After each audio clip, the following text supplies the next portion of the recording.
రహస్యం ఏంటి అంటే, సాంబ్రాణి వాసన పీల్చుకున్నప్పుడు మన లోపల నాడులు ప్రేరేపితం అవుతాయి, ఒక హ్యాపీ మూడ్ లోకి తీసుకెళ్తాయి మనల్ని.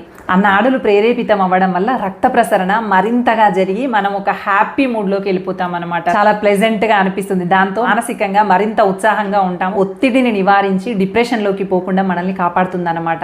ప్రతిరోజు ఒత్తిడిలకు గురవ్వడం వల్ల మన లోపల నోర్పినెఫ్రిన్ అనేటువంటి హార్మోన్ రిలీజ్ అయ్యి మన నాడీ కణాల పనితీరును దెబ్బతీస్తుందట. చూడండి, బాలింతలు చిన్నపిల్లలు ఉన్న ఇంట్లో బాలింత మానసికంగా శారీరకంగా ఒత్తిడికి గురవుతుంది అనమాట. కొత్త అలవాటు కదా, నిద్రలో మెలకుతో ఉండాలి, బిడ్డని ప్రతిక్షణం గమనించుకొని ఉండాలి. ఇలా శారీరకంగా మానసికంగా రెండు రకాల ఒత్తిడిలు ఉంటాయన్నమాట. అందుకని ఇంట్లో చిన్నపిల్లలకి బాలింతలకి కూడా స్నానం పోయగానే వెంటనే సాంబ్రాణి వేసేవాళ్ళు. వాళ్ళ మంచం కింద ఇలాంటిది ఒకటి పెట్టి బొగ్గులతో సాంబ్రాణి వేస్తూ ఉండేవాళ్ళు. తలస్నానం చేసిన ప్రతిసారి జుట్టుకి సాంబ్రాణి వేస్తూ ఉండేవాళ్ళు.